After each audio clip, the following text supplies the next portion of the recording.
My granddaughter Emma leaned in close, whispered, and shattered my entire world. Grandma, I heard Mommy and Daddy say they're putting you in a home today and taking your money. I smiled and patted her little 8-year-old head, but inside, rage lit up my chest like a wildfire. Brian and Jessica had no idea what they'd just awakened, and if you're watching this, subscribe and tell me where you're watching from. Let me back up and explain how I ended up babysitting for two of the most ungrateful people on God's green earth. 18 months ago, my husband Frank died suddenly of a heart attack. Brian and Jessica swooped in like vultures, full of concern and fake tears. Mom, you can't live alone anymore, Brian insisted.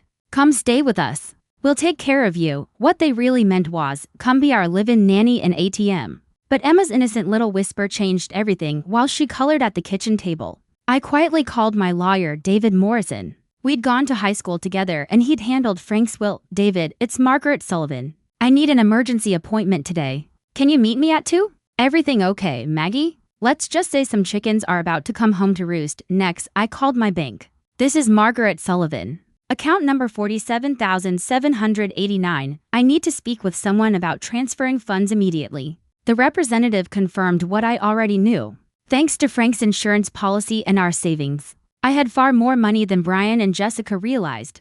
Much more. I hung up and looked at Emma, still coloring, completely unaware she had just saved her grandmother from being robbed blind. I ruffled her hair. Emma, sweetie, how would you like to help Grandma with a very special project? She looked up with those bright blue eyes. What kind of project? The kind that teaches people not to count their chickens before they hatch, at exactly 1:30. I told Emma we were going for a walk. I grabbed my purse, the one with all my important documents that I'd started carrying everywhere after Frank died. Call it widow's intuition, but I'd sensed this day might come. We walked to the corner coffee shop where David was waiting. He looked worried as I explained everything. They think I'm some helpless old woman they can dispose of, I said. They're about to learn otherwise, David nodded.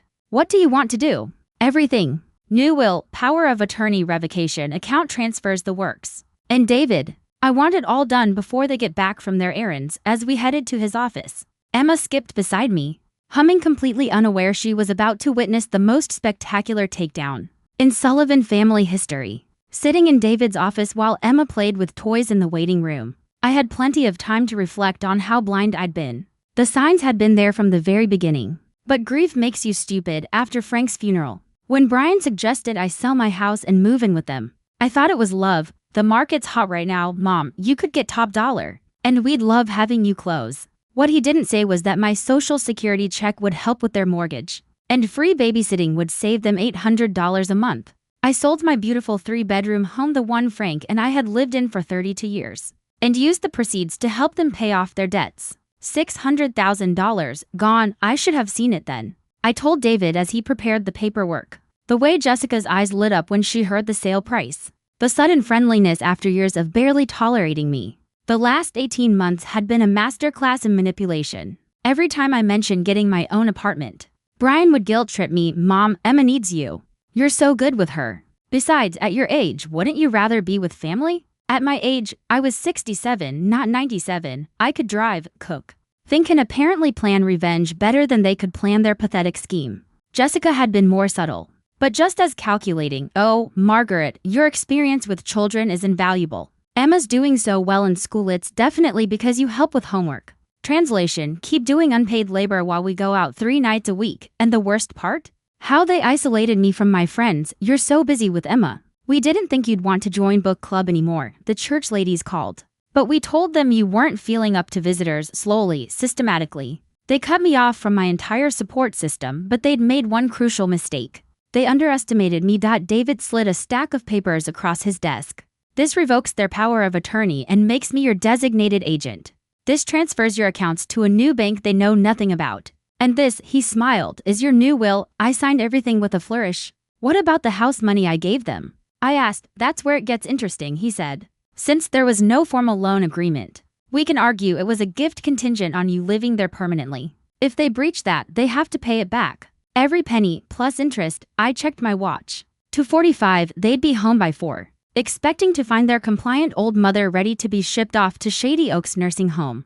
Instead, they'd walk into a house where their supposed victim had just reclaimed every ounce of her power. Emma suddenly burst through the office door. Grandma, are we done with the boring grown-up stuff? Almost, sweetheart. Just one more stop. Our final stop was First National Bank, where I'd done business for 40 years. Emma sat in the children's area with a lollipop while I met with Jana, the branch manager. Mrs. Sullivan, Jana said, eyebrows raised, I have to say this is highly irregular. You want to transfer everything today? Everything?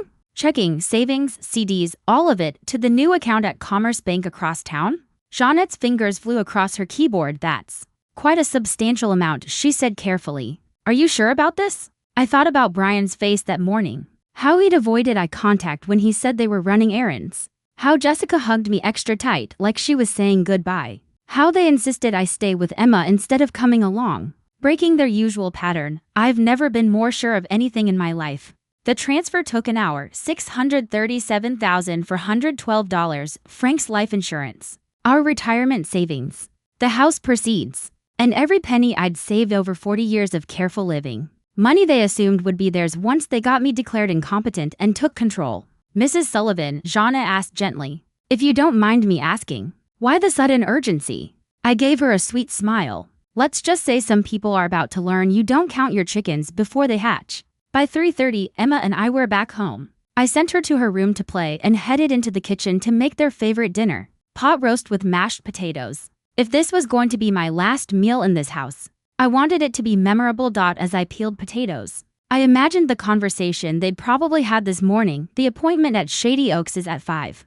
Brian would have said, we'll tell her after dinner. By tomorrow, she'll be settled in her new home, and we can get the power of attorney paperwork started. No doubt they'd already planned how to spend my money. Jessica had been eyeing a new SUV for months. Brian had mentioned wanting to renovate the kitchen. They'd even talked about a vacation to Europe, something they could finally afford once they got rid of me. At 3:45, I heard their car in the driveway. I smoothed my apron and checked my reflection in the kitchen window. I looked like a harmless grandmother preparing dinner for her loving family. Perfect. The front door opened. Their voices were unusually cheerful and loud, overcompensating. Probably feeling guilty about what they were planning. Mom, we're home, Brian called. Something smells amazing.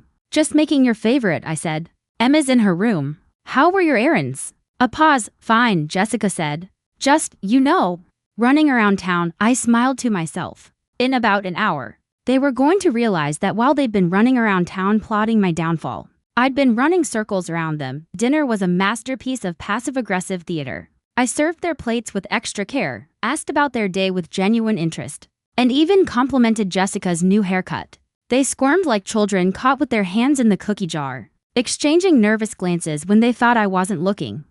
This roast is incredible, Mom, Brian said, though he barely ate. You really outdid yourself. Well, I wanted tonight to be special. I smiled warmly. You never know when things might change. Jessica nearly choked on her mashed potatoes. Change? What do you mean? Oh, just life in general, dear. Nothing ever stays the same forever, does it? They made it through dinner, though the tension was thick enough to cut with a knife. Emma, bless her heart, chattered happily about school, completely unaware of the storm swirling around her. At 7 o'clock, Brian cleared his throat. Mom, could we talk to you in the living room? Emma, go play in your room for a bit. Here it comes, I thought. The moment they'd been building toward all day. We settled in the living room, them on the couch, me in my favorite chair by the window. Brian fidgeted with his hands. Jessica stared at the coffee table. Finally, Brian spoke. Mom, Jessica and I have been talking and we think it might be time for you to consider other living arrangements. I tilted my head. The picture of innocent confusion. Other arrangements? You mean like getting my own apartment? Not exactly, Jessica jumped in, her voice artificially sweet. We were thinking more along the lines of assisted living. Somewhere with people your own age, activities, medical staff on hand. You mean a nursing home? It's not a nursing home, Brian said quickly. It's a lovely community. We visited today. Shady Oaks, they have a beautiful facility, great programs, and you've already made arrangements, haven't you? Another exchange of glances. We thought we'd explore options, Brian said weakly. I leaned back in my chair, letting the silence stretch. They expected tears, protests, maybe even begging. Instead, I smiled. Well, that's interesting timing. What do you mean? Jessica's voice sharpened with worry. I mean, I spent today exploring options, too. I pulled out my phone and scrolled to David's contact. David, it's Margaret. Could you come over now? Yes, I think it's time. Brian's face went pale. Mom, what are you doing? Taking care of business, sweetheart. Just like you taught me. I stood up, smoothing my skirt. David Morrison will be here in 10 minutes to explain some changes I made today. You might want to sit down. Jessica grabbed Brian's arm. What is she talking about? The doorbell rang exactly 10 minutes later. I opened it to find David with his briefcase and a grim expression. Good evening, Margaret, Brian. Jessica, David, I said cheerfully. Why don't you explain to my son and daughter-in-law what we accomplished today? David settled into the armchair across from Brian and Jessica, who looked like they were facing a firing squad. Emma had thankfully fallen asleep upstairs, sparing her from the atomic bomb I was about to drop. Where should I begin? David asked, opening his briefcase. The power of attorney seems like a good place. I suggested sweetly. David nodded. As of today, Brian and Jessica Sullivan no longer have any legal authority over Margaret Sullivan's affairs. The power of attorney they were planning to use has been formally revoked. Brian shot to his feet. Planning to use? We weren't planning anything. Sit down, son, I said quietly. We both know that's a lie. Jessica's face had gone white as fresh snow. Margaret, I don't understand. Why would you do this? Because 8-year-olds have better hearing than you think. I looked directly at her. Emma told me about your conversation this morning, about putting me in a home and taking my money. The silence that followed was deafening. Brian slowly sank back onto the couch, his face a mask of panic.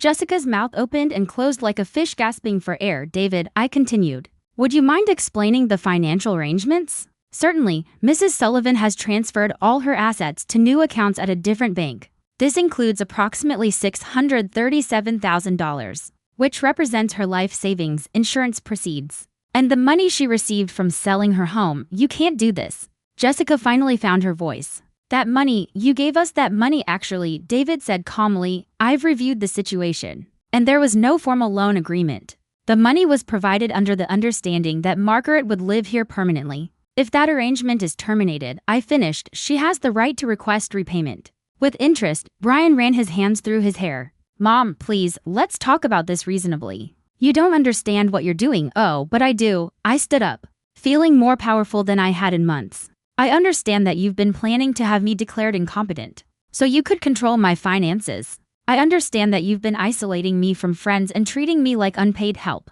And I understand that you've been counting money that was never yours to begin with. We were trying to protect you. Brian's voice rose. You're 67 years old. Living on your own isn't safe. I'm not living on my own. I'm living with people who see me as a burden and a bank account. There's a difference. Jessica leaned forward desperately. Margaret, we can work this out. Maybe we approached this wrong, but we do care about you. I laughed, and it wasn't a pleasant sound. You care about my social security check. You care about free babysitting. You care about my money. But you don't care about me. David cleared his throat. There's one more matter we need to discuss. My smile turned predatory. Ah, yes? The best part. David pulled out another folder. Margaret has also updated her will. The previous version left her entire estate to Brian with provisions for Emma's education.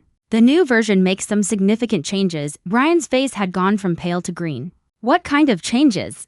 I decided to deliver this blow myself, the kind where Emma gets everything. Held in trust until she's 25, you and Jessica get nothing. Not one penny. Jessica let out a sound somewhere between a gasp and a wail. You can't do this to us. We have a mortgage, car payments, Emma's future to think about. You should have thought about that before you decided to rob me blind. I was done playing nice. Did you really think I was so stupid I wouldn't figure out your plan? Shady Oaks costs $4,000 a month. You had it all calculated, didn't you? Put me away, sell my belongings, control my money, and pocket the difference.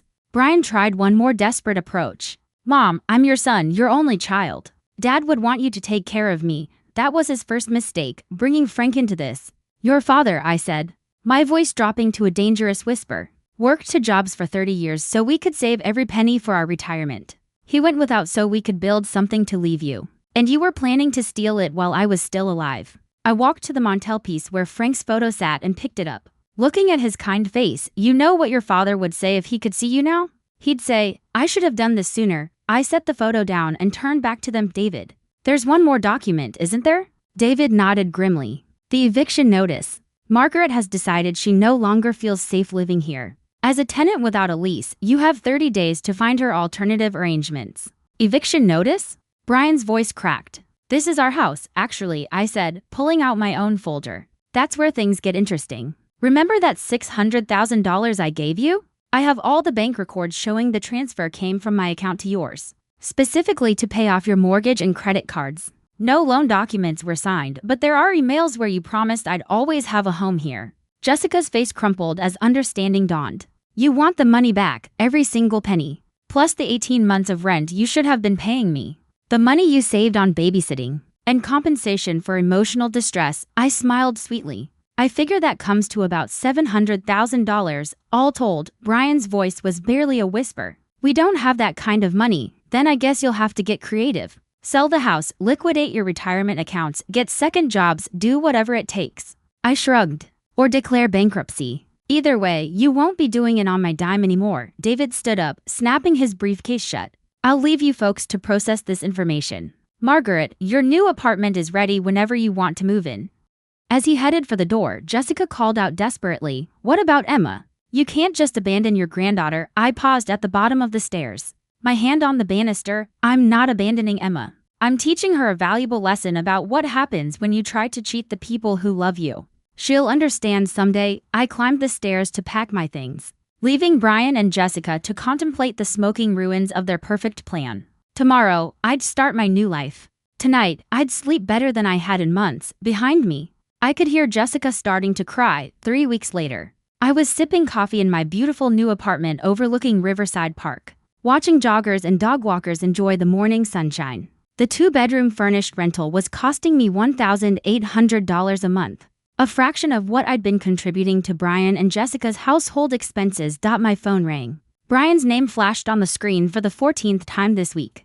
I let it go to voicemail, same as the other 13 calls. When it stopped ringing, I played his latest message. Mom, please call me back. We need to talk. This has gone too far. Emma's asking where you went and Jessica's having panic attacks. We can work this out if you'll just be reasonable. Reasonable? That was rich coming from someone who'd planned to have me committed. I deleted the message and called David instead. How's our lawsuit coming along? Slowly, he said.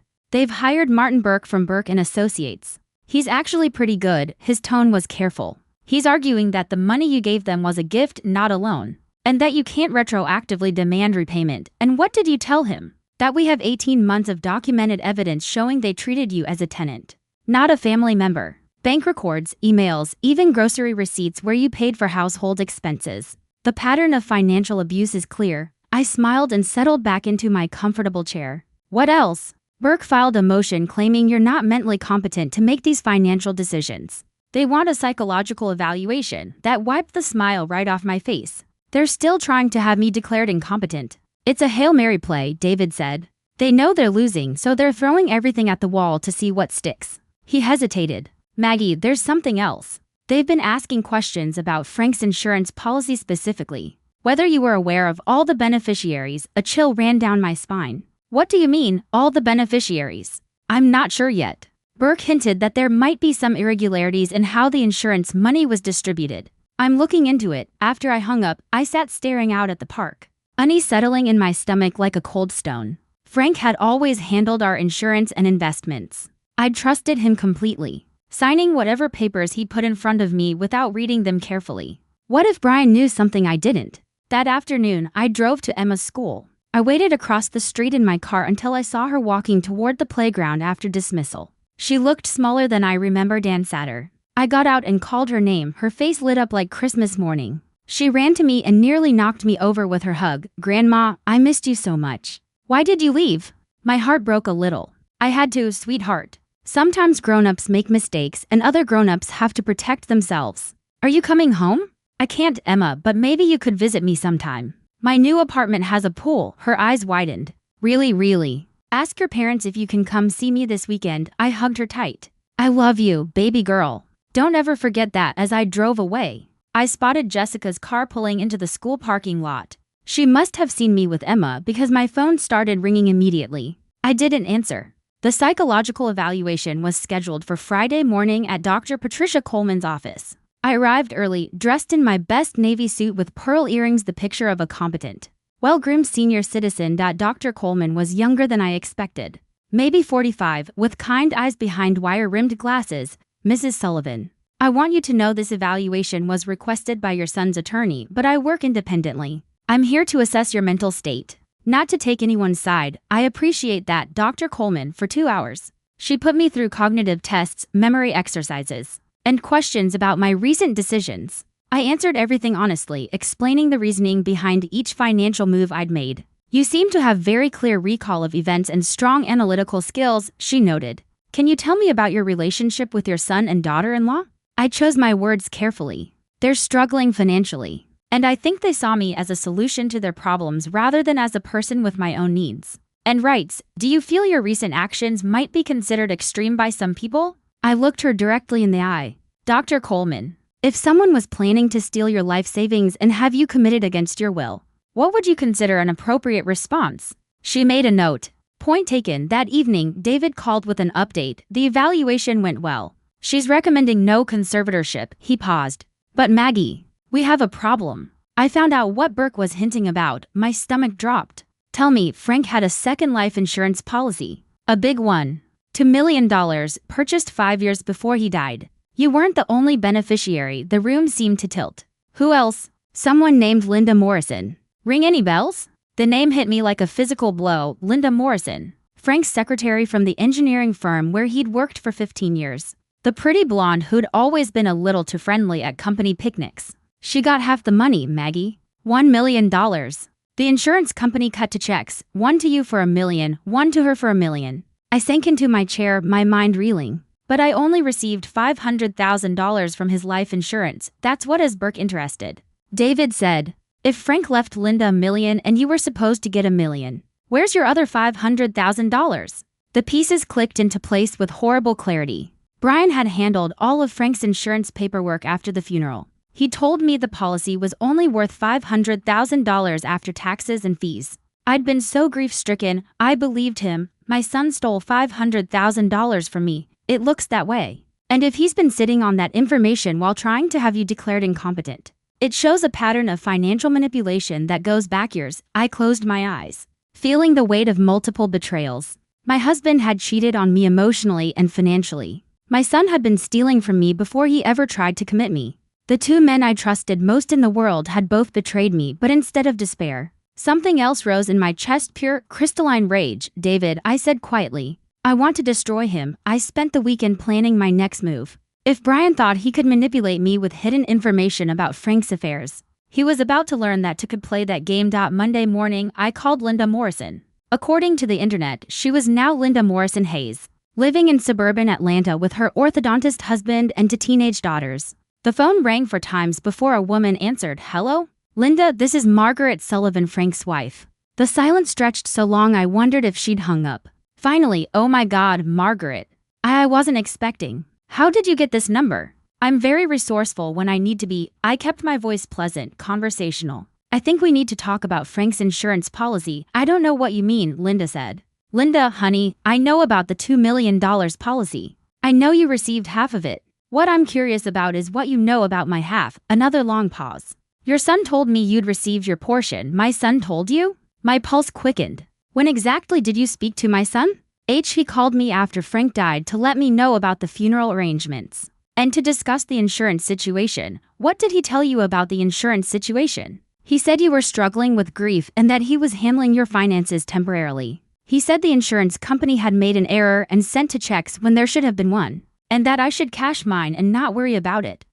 The audacity took my breath away. Brian had not only stolen my money, he'd convinced Frank's mistress to help cover it up. Linda, that check you received was supposed to be split between us. Frank left us each $500,000, not $1 million each. That's not what Brian said. He showed me paperwork, forged paperwork. I'm guessing. I let that sink in. Linda, I think we've both been played by my son. The question is, what are we going to do about it? Tuesday morning, I was waiting outside Brian's office when he arrived for work. His face went white when he saw me sitting on the lobby couch. Mom, what are you doing here? Hello, Brian, lovely morning, isn't it?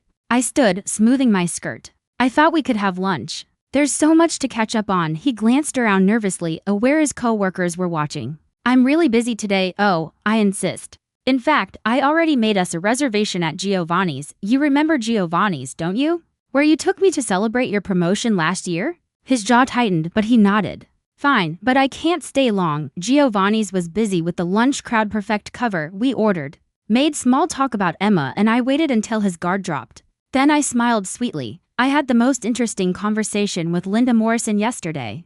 Brian's fork clattered against his plate.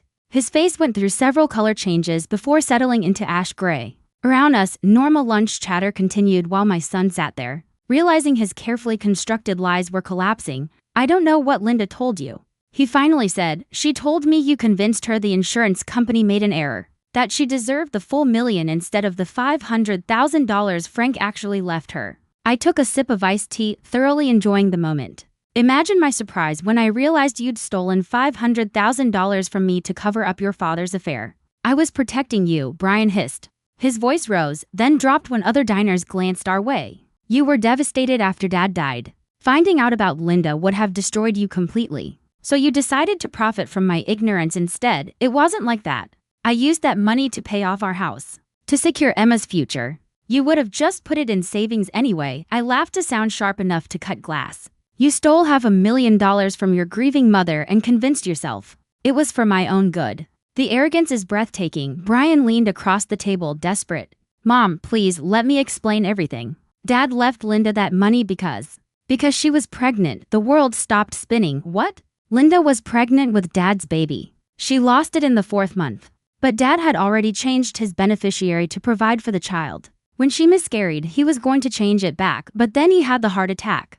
I stared at him, trying to process this new layer of betrayal. Frank hadn't just had an affair. He'd gotten his mistress pregnant, and Brian had known all along. "How long have you known?" "Linda called me right after the funeral. She was a mess, grieving for Dad and dealing with the miscarriage. She showed me the medical records, the insurance paperwork, everything, and instead of telling me the truth, you decided to steal from both of us. I convinced her she deserved the full $1 million after what she'd been through. And I used your half to pay off our debts so you wouldn't have to worry about us struggling financially while you grieved." The twisted logic was almost impressive. "You stole from me to pay your bills and convinced yourself it was charity." Brian's phone buzzed.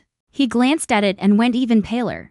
"It's Jessica. She says David Morrison is at the house with papers." I smiled. "Oh, that'll be the criminal fraud charges. I filed them this morning." "Criminal charges?" "Insurance fraud, elder abuse, theft by deception." David was quite thorough. I signaled the waiter for the check. "You see, Brian, when you forge documents and lie to insurance companies about beneficiaries, that's a felony. When you steal money from your elderly mother, that's elder abuse. And when you do it while planning to have her declared incompetent, well, that shows premeditation." Brian's hands were shaking. "Mom, please think about Emma. If I go to jail, you should have thought about Emma before you decided to become a criminal." I stood up, leaving money for my lunch. "But don't worry about her. She'll be well provided for. In fact, she'll be getting quite a bit more inheritance than originally planned." "What do you mean?"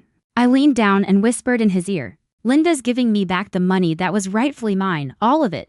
Turns out she's not as comfortable with theft as you are." Brian's face crumpled. "You can't do this to me. I'm your son." "You're right. You are my son, and that's what makes this so much worse." I walked out of the restaurant and climbed into my car, my hand steady on the wheel. One more stop to make. The next morning, I sat in my apartment watching the news coverage of Brian's arrest.